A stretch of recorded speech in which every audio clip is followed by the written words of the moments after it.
ಸಾಮಾಜಿಕ ಬಹಿಷ್ಕಾರ ನಿಷೇಧ ನಿಧೇಯಕದ ಅಡಿ ಶಿಕ್ಷೆ ಪ್ರಮಾಣ 7 ವರ್ಷಕ್ಕೆ ಹೆಚ್ಚಿಸುವುದು. ಎಸ್ಸಿ/ಎಸ್ಟಿ ಸಮುದಾಯ ಪ್ರತಿ ಕುಟುಂಬಕ್ಕೆ ತಲಾ 25 ಲಕ್ಷ ರು ವಿಶೇಷ ಅನುದಾನ ಮೀಸಲಿಡಲು ಸರ್ಕಾರ ಮುಂದಾಗಬೇಕು ಎಂದು ಕದಸಂಸ ರಾಜ್ಯಾಧ್ಯಕ್ಷ ವೆಂಕಟಗಿರಿಯಯ್ಯ ಆಗ್ರಹಿಸಿದರು. ಸುದ್ದಿಗೋಷ್ಠಿಯಲ್ಲಿ ಮಾತನಾಡಿದ ಅವರು, ವಿವಿಧ ಕಾರಣಗಳಿಗೆ ಗುರಿಯಾಗಿರಿಸಿಕೊಂಡು ಸಮಾಜದಿಂದ ಹಾಗೂ ಹಳ್ಳಿಗಳಿಂದ ಬಹಿಷ್ಕರಿಸುವ ಪದ್ಧತಿ ಅಪರಾಧವೆಂದು ರಾಜ್ಯ ಸರ್ಕಾರ ಬೆಳಗಾವಿ ಅಧಿವೇಶನದಲ್ಲಿ ಕರ್ನಾಟಕ ಸಾಮಾಜಿಕ ಬಹಿಷ್ಕಾರ ವಿಧೇಯ ಜಾರಿ ಮಾಡುತ್ತಿದ್ದು, ಶಿಕ್ಷೆಯ ಪ್ರಮಾಣವನ್ನು 3 ವರ್ಷದಿಂದ 7 ವರ್ಷಕ್ಕೆ ಹೆಚ್ಚಿಸಬೇಕು ಎಂದರು. ಸಮಾಜ ಕಲ್ಯಾಣ ಸಚಿವ ಎಚ್.ಸಿ. ಮಹದೇವಪ್ಪ ಅವರು ಚಳಿಗಾಲದ ಅಧಿವೇಶನದಲ್ಲಿ 2023ರಿಂದ ಇಲ್ಲಿಯವರೆಗೆ 3 ವರ್ಷಗಳಲ್ಲಿ 25,000 ಕೋಟಿ ಎಸ್ಸಿಪಿ ಮತ್ತು ಟಿಎಸ್ಪಿ ಅನುದಾನವನ್ನು ಗ್ಯಾರಂಟಿ ಯೋಜನೆಗಳಿಗೆ ಬಳಸಲಾಗಿದೆ ಎಂದಿತು.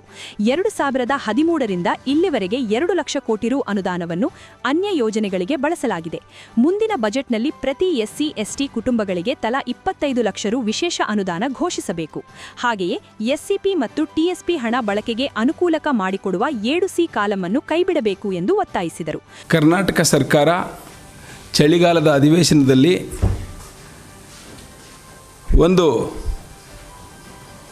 ಬೆಳಗಾವಿ ಅಧಿವೇಶನದಲ್ಲಿ ಕರ್ನಾಟಕ ಸಾಮಾಜಿಕ ಬಹಿಷ್ಕಾರ ಪ್ರತಿಬಂಧಕ ನಿಷೇಧ ಮತ್ತು ಪರಿಹಾರ ವಿಧೇಯಕ 2025 ಮಂಡನೆ ಮಾಡಿದೆ.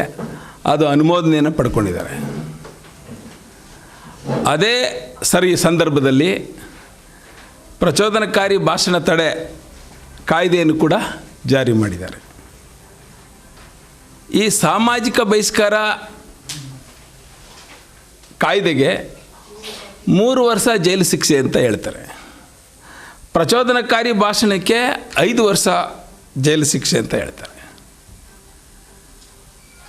ಇವತ್ತು ಸಂವಿಧಾನದ ಅನುಚ್ಛೇದ 17 ಈ ಕಾಯ್ದೆ ಜಾರಿಯಾಗಿ 78 ವರ್ಷ ಕಳೆದರೂ ಕೂಡ ಈ ನೆಲದಲ್ಲಿ ಇವತ್ತಿಗೂ ಸಾಮಾಜಿಕ ಬಹಿಷ್ಕಾರ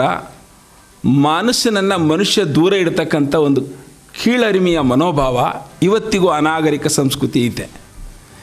ಇಂಥ ಸಂಸ್ಕೃತಿಯನ್ನು ತೊಡಿಲಿಕ್ಕೆ ಆಗದೇ ಇದ್ದರೂ ಸಹಿತ 3 ವರ್ಷ ಜೈಲು ಶಿಕ್ಷೆ ಅಂತ ಹೇಳ್ತಾರೆ. ಈಗಾಗಲೇ ಸುಪ್ರೀಂ ಕೋರ್ಟು 7 ವರ್ಷ ಜೈಲು ಶಿಕ್ಷೆ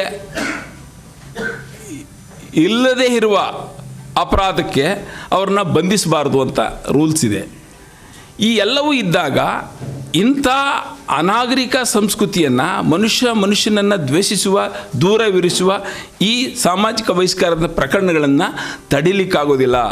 ಅದಕ್ಕೆ ನೀವೇನು ಪ್ರಚೋದನಕಾರಿ ಭಾಷಣಕ್ಕೆ 7 ವರ್ಷ ಜೈಲು ಶಿಕ್ಷೆ ಮಾಡಿದ್ದೀರಿ, ಅದೇ ಕಾನೂನನ್ನು ಇದಕ್ಕೂ ಜಾರಿ ಮಾಡಬೇಕು, 7 ವರ್ಷ ಜೈಲು ಶಿಕ್ಷೆಯನ್ನು ಮಾಡಬೇಕು ಅಂತೇಳಿ ನಾನು ಕರ್ನಾಟಕ ಸರ್ಕಾರವನ್ನು ಮಾನ್ಯ ಮುಖ್ಯಮಂತ್ರಿ ಸಿದ್ದರಾಮಯ್ಯನವ್ರನ್ನ ಹಾಗೆಯೇ ಸಮಾಜ ಕಲ್ಯಾಣ ಮಂತ್ರಿ ಡಾಕ್ಟರ್ ಎಚ್.ಸಿ. ಮಹದೇವಪ್ಪನವ್ರನ್ನ ನಾನು ಒತ್ತಾಯ ಮಾಡ್ತೇನೆ.